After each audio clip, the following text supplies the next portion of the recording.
கர்த்தருடைய நாமத்துக்கு கனமும் மகிமை உண்டாவதாக. நம்முடைய கர்த்தராகிய இயேசு கிறிஸ்து நாமத்தினாலே உங்களை வாழ்த்துகிறேன்.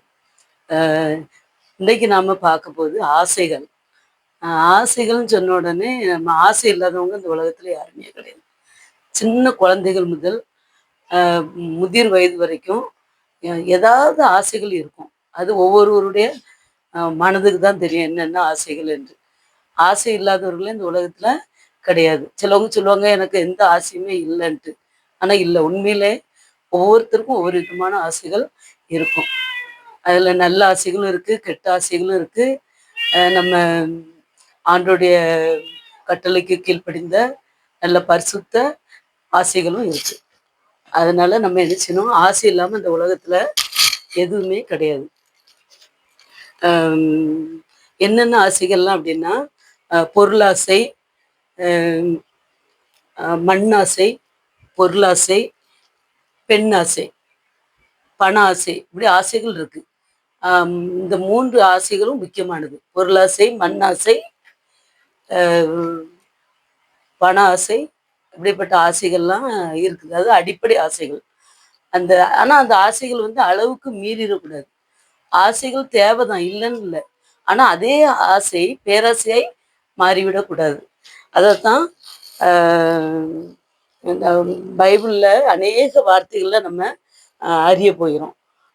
ஆசைகள் இருப்பது தவறு இல்லை. அதிகமாய் போனா அது துன்பத்துல கொண்டு போய் நம்மளை விட்டுரும். அதனால நம்மளுடைய ஆசைகள் எப்படி இருக்கணும், ரொம்ப பேராசையா என்ன செய்யக்கூடாது, மாறிடக்கூடாது. அதனால நம்ம எப்பவுமே அந்த ஆசைகள் பிறருக்கு துன்புறுத்த கூட இல்லாத அளவுக்கு நல்ல ஆசைகளாக என்ன செய்யணும், இருக்கணும். அந்த பழைய ஏற்பாட்டுல பாருங்க, நம்ம அந்த ஆதாமும் ஏவாளையும் தேவன் படைக்கும் போது அவர் படைத்த உடனே என்ன சொல்வாரு, அந்த புருஷன் தன் தாயின் தகப்பனையும் விட்டு தன் மனைவியோட இசைந்திருப்பான். அதுக்கப்புறம் அவங்க 2 பேரும் ஒரே மாம்சமாய் இருப்பார்கள் அப்படின்னு சொல்லுவோம். அதே போல அந்த சர்ப்பம் ஏவாளை வஞ்சிக்கும். அப்போ 3 பேருக்குமே தேவன் நினைச்சுப்பார், தண்டனைகளை சாபம் கொடுப்பார், சபிப்பார். அப்படி சபிக்கும் போது ஸ்திரியை பார்த்து சொல்வார், உன் ஆசை உன் புருஷனை பற்றி இருக்கும் என்று சொல்வார். அவன் உன்னை ஆண்டு கொள்வான் என்று கர்த்தர் சொல்லியிருப்பார். என்ன ஆச்சரியம் பாருங்க, ஒரு திருமணத்துல ஒரு பெண் இணையும் போது அவங்க 2 பேருமே முன்ன பின்ன பார்த்துருக்க மாட்டாங்க. 2 பேருமே முன்ன பின்ன பார்த்துருக்க மாட்டாங்க. திருமணத்தினால இணையிறாங்க. அன்னைக்கு அந்த கழுத்துல தாலி ஏறின உடனே அந்த பெண்ணுக்கு ஒரு விதமான பாசம் உருவாகிருது.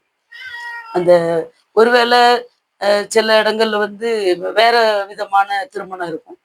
அந்த தாலி கட்டாம வேற முறையில சம்பிரதாயப்படி அவங்க நினைச்சுவாங்க, அந்த ஒரு கட்டளையை எல்லாருக்கும் முன்பாக சொல்லுவாங்க, அந்த பிரமாணத்தை ஏற்றுக்கொள்வாங்க, அப்படி இருக்கும். ஆனா அந்த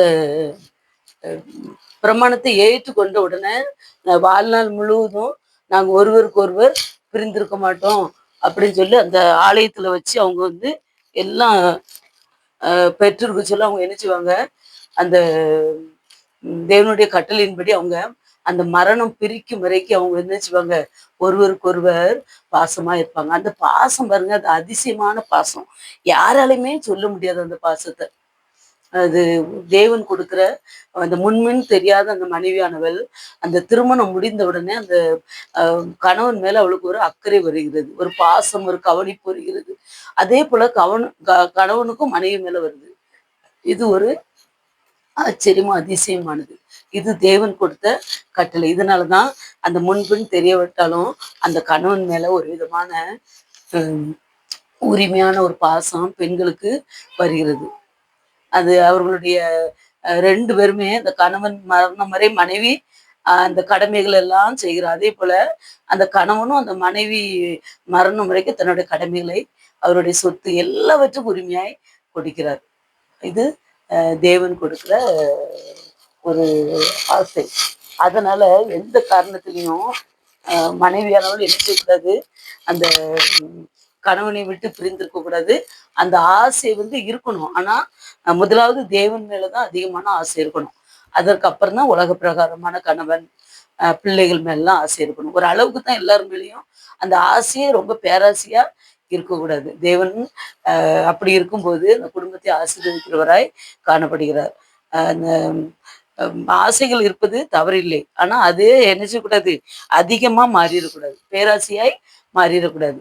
அந்த அனனியா சப்பிராள் பாருங்க, அவங்க மண்ணாசை. அந்த சொத்து இந்த கிரயம் முடிக்க வரைக்கும் அவங்க பேர்ல தான் இருந்துச்சு.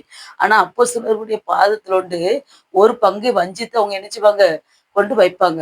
வைக்கும்போது அந்த அப்போஸ்தலர் சொல்றாங்க, இது விக்கிறதுக்கு முன்னாடியே உன்னுடையதா இருந்துச்சு. ஆனா கிரயம் ஆனதுக்கப்புறம் தேவனுடையது. நீ ஒரு பங்கை வஞ்சித்து விட்டாய் என்று சொல்லுகிறார். அதனால பாருங்க 2 பேருமே இந்த உலகத்தை விட்டு போயிருந்தாங்க. அ அது என்ன ஆயிருது? மண்ணாசை. அந்த மண்ணாசையினால தேவனுடைய சமூகத்தையும் அவங்க என்ன செய்தாங்க? இழந்துருந்தாங்க.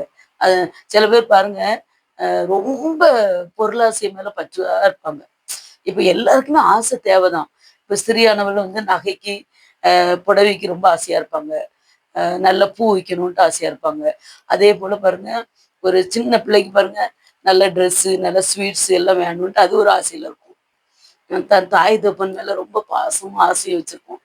அ அதே போல ம் வாலிப பிள்ளைகள் அந்த வாலிப வயதுக்கு ஏத்த மாரி இப்பம்லாம் பாருங்க மொபைல். அதுவும் என்ன மொபைல் வாங்கணுங்காங்க? ஆண்ட்ராய்டு மொபைல் வேணுங்காங்க. குறைஞ்சது 1,00,000த்துக்கு 2,00,000த்துக்கு மேல இந்த ஃபோன் இருக்கு. அ இதெல்லாம் தேவையில்லதான். உண்மையிலே ஃபோன் தேவைதான். ஆனாலும் தன் தகுதிக்கு மேல எத்தனையோ குடும்பங்கள் சில பொருள வித்து கூட என்ன செய்தாங்க? தாய் தகப்பன பிள்ளைகள் வற்புறுத்தாங்க. எனக்கு அந்த ஆண்ட்ராய்டு ஃபோன் தான் வேணும் அப்டின்ட்டு. இதெல்லாம் தேவன் என்ன செய்றார்? வெறுக்கிறார். ஆ இப்போ இந்த மொபைல் ஃபோன்ல எல்லாரும் சிறியவர்கள் முதல் பெரியவர்கள் வரை என்ன செய்தாங்க? ரொம்ப பேராசையா அதையே என்ன செய்தாங்க? பார்த்துக்கிட்டு இருக்காங்க. அ அது அவசியம்.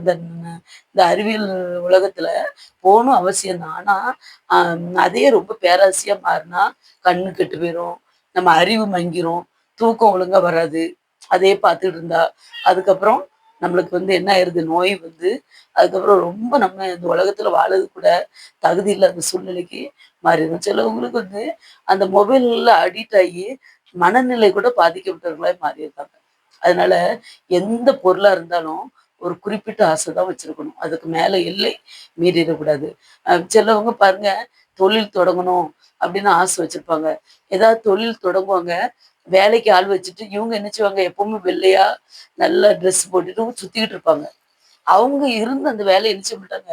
செய்ய மாட்டாங்க. அத மேற்பார்வை பண்ணிக்கிட்டு, அ வேலைக்காரங்கள வச்சுக்கிட்டு, அவங்க இஷ்டப்படி தான் நடக்கும். ஆ அதுக்கப்புறம் என்ன செய்வாங்க? ஒரேடியா உடனே பணக்காரன் ஆகணும்னு நினைப்பாங்க. கொஞ்சம் கொஞ்சமா தான் வருமானம் வரும். ஒரு அளவுக்கு மேல திடீர்னு எந்த வருமானமும் வராது. அப்போ சிறுமையில இருந்து தான் என்ன செய்ய முடியும்? நம்ம பெருகி பெருகி அத பெரிதாக மாற முடியும். அதனால எந்த தொழில் தொடங்குனாலும் அதே மாரி ஒரு வேலை, அது கவர்மெண்ட் வேலையா இருந்தாலும் சரிதான், தனியார் வேலையா இருந்தாலும் சரிதான். எந்த வேலையா இருந்தாலும் ஆரம்பத்துல வருமானம் கம்மியா தான் இருக்கும். அதுக்கப்புறம் போக போக தான் அந்த வருமானம். அதனால ஆரம்பத்திலே ரொம்ப நம்மள விட முந்தி வேலை செய்தவங்களோட நம்மளுக்கு சம்பளம் அதிகம் இல்லையேன்ட்டு நம்ம பேராசைப்படக்கூடாது. அதையே நினைத்து வேலையில கவனம் இல்லாதபடி நம்ம நினைச்சக்கூடாது, நடக்கக்கூடாது. அதனால எந்த ஆசையுமே ஒரு லிமிட்டா தான் இருக்கணும். சிலவங்க சொத்து சேர்க்கணும் என்று பேராசையினால இரவும் பகலும் கண் விழித்து தூக்கம் கூட இல்லாம உழைப்பாங்க. அ அதுவும் நல்லது கிடையாது. தன் சரீரத்தையும் கவனிச்சுக்கணும். அதுக்கப்புறம் தான் மற்ற வேலைகள என்ன செய்யணும். ஆனா ஒரு அளவுக்கு மேல என்னமோ சொல்லுவாங்கல்ல, அளவுக்கு மீறினால் அமிர்தமும் நஞ்சு அப்படின்னுவாங்க. அதனால எந்த ஆசையுமே ஒரு லிமிட்டா இருக்கணும். அந்த லிமிட்டுக்கு மேல தாண்டிறக்கூடாது. அ இந்த ஒரு சின்ன பிள்ளைகளுக்கு கதை கூட ஒண்ணு உண்டு. அந்த பொன் முட்டையிடும் வாத்து. நம்ம சின்ன பிள்ளையில அந்த கதை கேட்டுருப்போம்.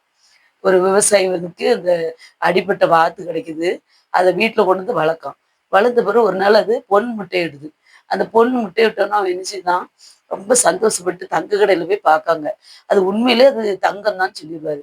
அப்புறம் அந்த முட்டை விட விட என்ன செய்வாங்க, அத எடுத்து வித்து நெறைய சொத்து, வீடு எல்லாமே நல்ல பொருள்லாம் சேர்த்துட்டு இருப்பாங்க. அப்போ ஒரு பெரிய பங்களா மாரி வீடு கட்டணும்னு ஆசைப்படுவாங்க. அப்ப ஆசைப்படும்போது கொஞ்சம் பணம் குறைஞ்சிரும். அப்ப அந்த விவசாயி என்ன செய்வான், நம்ம இந்த வாத்த ஒரேடியா வெட்டிட்டா நம்மளுக்கு நெறைய தங்கம் கிடைக்கும்ல, அது உள்ள நெறைய முட்டை இருக்கும்லான்ட்டு நெனச்சு அந்த வாத்த என்ன செய்தான், வெட்டிருதான். வெட்டுனா அது உள்ள என்ன இருக்காது, ஒண்ணுமே இருக்காது. இப்படிதான் பேராசைப்படுறவங்களுடைய நிலைமை. பேராசை பெரும் நஷ்டத்துல கொண்டு போய் என்ன செய்ரும், விட்டுரும். அதனால ஆசைகள் தேவை. ஆனா அளவுக்கு மீறி அந்த ஆசைகள் இருக்கக்கூடாது. அம் இது வந்து உலக பிரகாரமான ஆசைகள். அம் இந்த உலக பிரகாரமான ஆசைகள்லயும் நல்ல ஆசைகளும் இருக்கு, கெட்ட ஆசைகளும் இருக்கு. சில பேர் வந்து அம் ம் படிக்க வசதி இல்லாத பிள்ளைகளை படிக்க வைத்து, தனக்கு அதிகமான வருமானம் இருக்கும். அப்போ மற்றவர்களையும் படிக்க வைத்து, அதன் மூலம் தன்னுடைய அத பார்த்து மகிழ்வார்கள். அ அப்படி ஒவ்வொரு விதமான ஆசைகள் இருக்கு. சிலவங்க அ நம்ம சின்ன பிள்ளைகள்ல நம்மளால ஒரு நல்ல ட்ரெஸ் உடுத்திருக்க முடியாது. ஆனா, தான் நல்ல வசதியான பிறகு தன் பிள்ளைகளுக்கு அத என்ன செய்வாங்க, உடுத்து அழகு பார்ப்பார்கள். தான் படிக்க முடியாத ஆசையை தன் பிள்ளைகளுக்கு படிக்க வைத்து, அதன் மூலம் அந்த ஆசையை நிறைவேற்றி விடுவாங்க. அப்படி ஆசைகள் அநேகம். ஆசைன்னா அது ஆசை. நம்ம அத ஒரு குறுகிய வட்டத்துக்குள்ள நம்ம என்ன ஆசைன்னு சொல்ல முடியாது. அந்த ஆசைகள் தான் நம்ம உண்மையில ஆசைகளும் தேவை. ஆசை இல்லைன்னா அது மனிதனே இல்ல. ஏன்னா, ஆசை இருந்தா தான் மற்ற எல்லா விருப்பு, வெறுப்பு எல்லாமே நமக்கு வரும். இந்த ஆசைன்னு ஒண்ணு இல்லாமயே போயிட்டுனா, அப்புறம் ஒண்ணுமே இல்ல. அ அ தேவன் பார்த்தீங்களா, இந்த ஆதாமையும் ஏவாளையும் உருவாக்கி, அவர்களுக்கு வந்து இந்த பூமியின் குடிகள பெருக பண்றாரு. அந்த மிருகங்களெல்லாம் என்ன செய்தாரு, உருவாக்கி நீங்கள் பலுகி பெருகுங்கள் என்று சொல்லுகிறார். ஆனா அதெல்லாம் ஆசை இருந்தா தான் எந்த காரியமே இப்ப பெண்ணாசையும் வேணும். பெண்ணாசை இருந்தா தான் அதேபோல ஒரு கணவன் மேல ஆசை இருந்தா தான் அந்த குடும்பம் பலுகி பெருகும். ஆனா அதே லிமிட்ட மீறி தன்னுடைய மனைவியை விட்டு அடுத்த பெண் மீது என்ன செய்யக்கூடாது, ஆசை பெற்றக்கூடாது. அந்த ஆசையினால அநேக குடும்பங்கள் அழிந்தது உண்டு. அ அதனால என்ன செய்யக்கூடாது, எந்த ஆசையுமே ஒரு லிமிட்டாக நம்ம வைத்துக்கிடணும். அதுக்கு அடுத்தது வந்து பரிசுத்தமான ஆசைகள். பரிசுத்தமான ஆசைகள் என்று சொல்லும்போது, அந்த அன்றாட வாழ்க்கைக்கு நம்ம அனுதின வாழ்க்கைக்கு தேவைப்படும் ஆசைகள் நமக்கு அது நல்லவைகளாய் காணப்பட நம்ம என்ன செய்யணும், அனுதினமும் ஜெபம் வாசிக்கணும். ஜெபம் பண்ணணும். அப்புறம் வேதம் வாசிக்கணும். அப்புறம் கர்த்தருடைய வார்த்தை என்ன செய்யணும், நம்ம கேட்டு அதன்படி நடக்கிறவர்களாய் நம்ம காணப்படணும். அப்ப தேவன் என்ன செய்வார், நம்முடைய ஆசை எல்லை மீறி போகாதபடி நம்முடைய மனதுக்குள்ள அவர் என்ன செய்வார், அந்த மனசாட்சியின் மூலமாக அவர் பேசுவார். அப்ப நம்முடைய ஆசை வந்து எல்லை மீறுகிறது. ஒரு அடக்கம், ஒரு தன்னம்பிக்கையை தேவன் கொடுப்பார். அந்த உலக பிரகாரமான அந்த நம்மளுக்கு இன்பங்கள், ஆசைகள்லாம் நம்ம நிறைவேற நம்மளுக்கு எல்லாம் தேவை. அதுக்கு நம்ம என்ன செய்யணும், குறுக்கு வழியில போகக்கூடாது.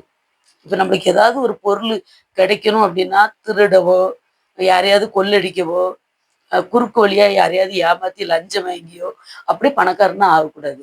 அதற்கு தேவை பொறுமை, நம்பிக்கை, பிரயாசம் எல்லாம் தேவை. பிரயாசம் ரொம்ப முக்கியம். அதேபோல நம்பிக்கையும் என்ன செய்யணும்?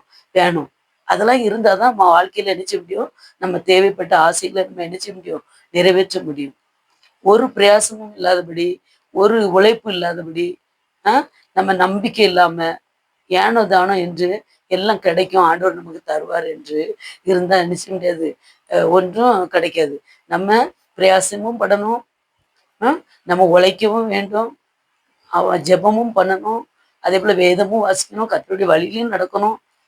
நம்பிக்கை வேணும். அப்படி இருக்கும்போது தேவன் நம்மளை நிச்சயமாய் நம்முடைய ஆசைகளை நிறைவேற்றி உயர்த்துகிறவராய் காணப்படுகிறார். சின்ன பிள்ளைங்க எக்ஸாம்ல படிப்பாங்க.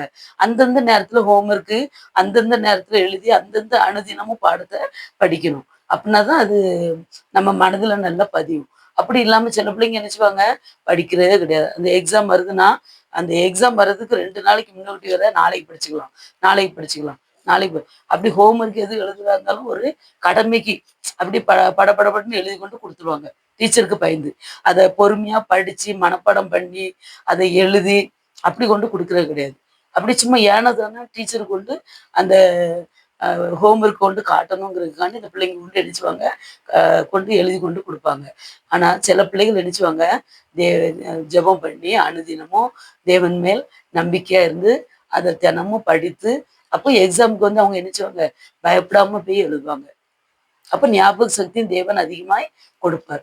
ஆனா சில பிள்ளைங்க எக்ஸாமுக்கு முந்தின நாள், நாளைக்கு எக்ஸாம் வரும்னா அதுக்கு முந்தின நாள் போட்டு எழுச்சுவாங்க, பூரா மண்டையில கொட்டி கொட்டி கொட்டி கொட்டி ஞாபகப்படுத்தணும் அப்படின்னு படிப்பாங்க. அது உடனே படிச்ச மாதிரி இருக்கும். ஆனா எக்ஸாம்ல போய் அந்த நேரம் மறந்துடும். அப்புறம் எக்ஸாம் ஒழுங்கா எழுதுறது கிடையாது.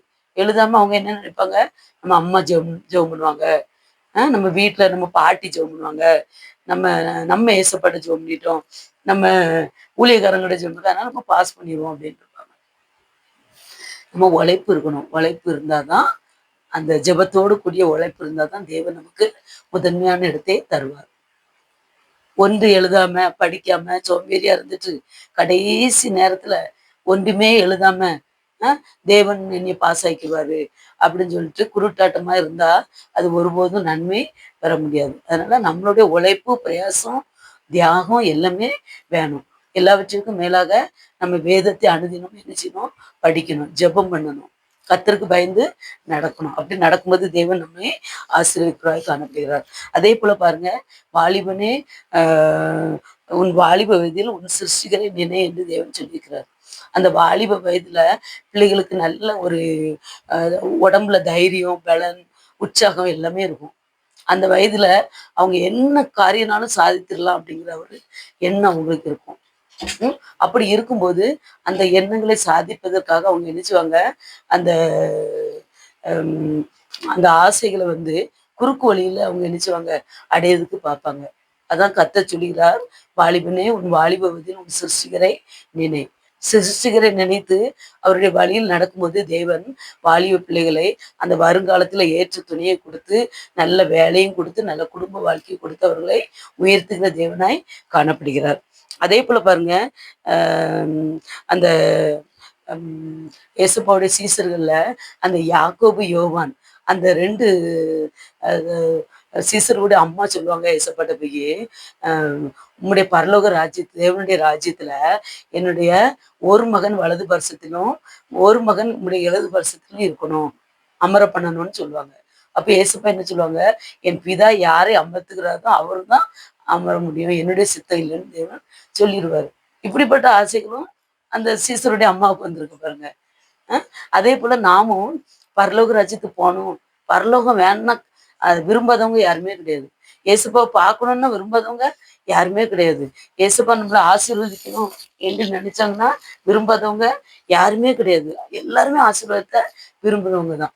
ஆனா நம்ம என்ன செய்யணும், அவருடைய கட்டளையின்படி நடக்கணும். அப்படி நடக்கும்போது தான் நம்ம என்ன செய்ய முடியும், ஆசீர்வதிக்கப்பட்டவர்களாய் மாற முடியும். அந்த தாவீது ராஜா சொல்வார்ல, நம்முடைய வேதத்தை நேசிக்கிறவர்களுக்கோ மிகுந்த சமாதானம் உண்டு, அவர்களுக்கு இடரில் இல்லை என்று சொல்லுவார். அதனால நம்ம என்ன செய்யணும், வேதத்தை நேசிக்கிறவர்களாய் காணப்படணும். அப்படி நேசிக்கும் போது என்ன செய்யணும், அந்த ஆசீர்வாதம் நம்மளுக்கு என்ன செய்யும், நம்மளுக்கு கண்டிப்பாக கிடைக்கிறதாய் காணப்படும். சீமோன் பேதுரு பாருங்க, ஏசப்பா வந்து சொல்லுவாங்கல்ல, நான் நான் ஒரு நாள் காட்டி கொடுக்கப்பட்டு அதுக்கப்புறம் நான் சிறுவையில் அறையப்படுவேன், 3ஆம் நாள் உயிர் தருவேன்ட்டு ஏசப்பா சொல்லும்போது அந்த சீமோன் பேதுரு என்ன சொல்லுவார், இதெல்லாம் உமக்கு நடக்கக்கூடாது,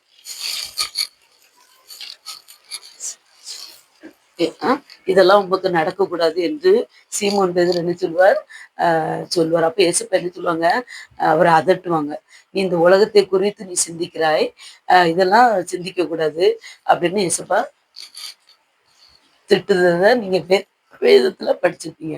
அதனால நம்ம நினைச்ச கூடாது, இந்த உலகத்தை நேசிக்கிறா இல்லாதபடி, உலக ஆசையே இல்லாதபடி தேவனுடைய பாதையில நடக்குள்ளாய் நம்ம காணப்படும். அப்பதான் தேவன் நம்மை ஆசீர்வதிக்கிறாய் காணப்படுகிறார். அதனால நம்முடைய ஆசை வந்து அந்த தன் ஜீவனை சிநேகிக்கிறவன் அதை இழந்து போவான். அதனால நம்ம என்ன செய்யக்கூடாது, தம் ஜீவனையே சிநேகிக்களாய் காணப்படக்கூடாது. இந்த ஜீவனை சிநேகிக்காம நம்ம தேவனை சிநேகித்தா நமக்கு நித்திய ஜீவன் என்ன செய்யும், கிடைக்கும். அதனால இந்த உலக பிரகாரமான ஆசைகள்லாம் தேவைதான். இதெல்லாம் தேவன் அளவில்லாமல் எல்லாருக்கும் கொடுப்பாரு. அவருடைய வழியில நம்ம நடக்கும்போது எல்லாவற்றையும் தேவன் நினைச்சுவார், கொடுக்கிறவராய் காணப்படுகிறார். அதனால நம்ம என்ன செய்யக்கூடாது, வீணா நம்ம உலக பிரகாரமான ஆசையிலே எப்பொழுதும் மூழ்கி அதனுடைய சிந்தனையிலே நம்ம என்ன செய்யக்கூடாது, காணப்படுகிறவர்களாய் காணப்படக்கூடாது. இங்க எபிரேயர் 13ஆம் அதிகாரம் 5ஆம் வசனத்தை பாருங்க. நீங்கள் பண ஆசை இல்லாதவர்களாய் நடந்து உங்களுக்கு இருக்கிறவைகள் போதும் என்று எண்ணுங்கள். நான் உன்னை விட்டு விலகுவதும் இல்லை, உன்னை கைவிடுவதும் இல்லை என்று அவர் சொல்லியிருக்கிறாரே. பார்த்தீங்களா? அதனால நம்ம என்ன செய்யக்கூடாது, இன்னொரு நேரம் படிக்கட்டா? நீங்கள் பண ஆசை இல்லாதவர்களாய் நடந்து உங்களுக்கு இருக்கிறவைகள் போதும் என்று எண்ணுங்கள். நான் உன்னை விட்டு விலகுவதும் இல்லை, உன்னை கைவிடுவதும் இல்லை என்று அவர் சொல்லியிருக்கிறாரு. பார்த்தீங்களா? அதனால நம்ம என்ன செய்யக்கூடாது, பண ஆசை இல்லாதவர்களாய் நம்ம என்ன செய்யணும், இருக்கணும். அப்போ தேவன் நம்மை அளவில்லாமல் ஆசீர்வதிக்கிறவராய் காணப்படுவார். நம்முடைய ஆசை நம்ம தேவனை பற்றி தான் நமக்கு காணப்படணும். இந்த உலகத்து ஆசைகள்லாம் ஒரு நாள் முடிந்து போயிடும். ஆனா நிலையான ஐஸ்வர்யம், நிலையான ஆசீர்வாதம் பரலோகத்துல இருக்கு. சதா காலமும் தேவனுடைய ராஜ்யத்துல அவரை துதித்து பாடி மகிழ்ந்து அவருடைய சமூகத்துல நம்ம இருப்போம். பேரானந்தம் எல்லாம் இருக்கும். அதனால நம்ம என்ன செய்யணும், இந்த உலக ஆசைகளே தேவன் நமக்கு நிறைவேற்றுவார். ஆனா அதுல நம்ம தீவிரமாய் அது மேல பற்றாய் காணப்படாமல் கர்த்தருடைய பாதத்துல அமர்ந்து அவருக்கு காத்திருக்கிறவர்களாய் நம்ம காணப்படணும். ஜெயிப்போமா? ஏசப்பா, இந்த அருமையான வேலைக்காக நன்றி ராஜா. இந்த உலகத்துல அநேக ஆசைகள் உண்டு தகப்பனே. ஆசைகள் துன்பத்திற்கு காரணமாய் போய்விடுகின்றது ராஜா. ஆசை பாவத்துக்கு சம்பளம் மரணம் என்றது போலப்பா. அளவில்லாத ஆசை மரணத்துக்கு கொண்டு போய் விட்டுரும் தகப்பனே. அதனால தகப்பனே, நாங்கள் இந்த உலகத்துல பேராசையாய் வாழாதபடி தகப்பனே, ஏசப்பா, உமக்கு ஆண்டவரே பிரியமுள்ள பொருட்கள் ஆசையை வைத்து நாங்கள் யாருக்கும் தீங்கு செய்யாதபடி அப்பா, உண்மையாய் ஆண்டவரே உழைத்து உண்மையாய் வாழ கிருபை செய்யுங்கப்பா. யாரையும் ஏமாற்றி இந்த உலகத்துல பெரிய பணக்காரனாகவோ ஆண்டவரே யாரையும் ஏமாற்றி வாழாதபடி தகப்பனே, ஏசப்பா, நாங்க உண்மையாய் வாழ கிருபை செய்யுங்கப்பா. இந்த வீடியோவை பார்த்து கொண்டிருக்கிற ஒவ்வொரு பிள்ளைகளும் ஆசீர்வதிங்க தகப்பனே. ஏசப்பா, பிள்ளைகளுடைய ஆசையெல்லாம் நிறைவேற்றுங்கப்பா. இந்த தகப்பனே, நீர் எல்லா தேவைகளையும் நிறைவேற்றுகிற தேவனப்பா. சிறு குழந்தைகள் முதலப்பா ஆண்டவரே வயிறு வரைக்கும் ஏசப்பா எல்லாருக்கும் ஒரு வித ஆசைகள் இருக்கும் தகப்பனே. அந்த ஆசைகளை நிறைவேற்றுங்கப்பா. அந்த ஆசைகள் உமக்கு பிரியமாய் காணப்பட கிருபை செய்யுங்க. ஏசுராஜா, பிள்ளைகளை ஆசீர்வதிங்க. இந்த கிருபைக்குள்ள மூடி மறைத்துக் கொள்ளுங்க. பிரேசு நாமத்தினால் ஜெபிக்கிறேன் பிதாவே, ஆமே. என் ஆத்மாவே கர்த்தரை ஸ்தோத்திரி, என் முழு உள்ளமே பரிசுத்த நாமத்தை ஸ்தோத்திரி. என் ஆத்மாவே கர்த்தரை ஸ்தோத்திரி, கர்த்தர் செய்த சகல உபகாரங்களை மறவாது. ஆமே, ஆமே, ஆமே.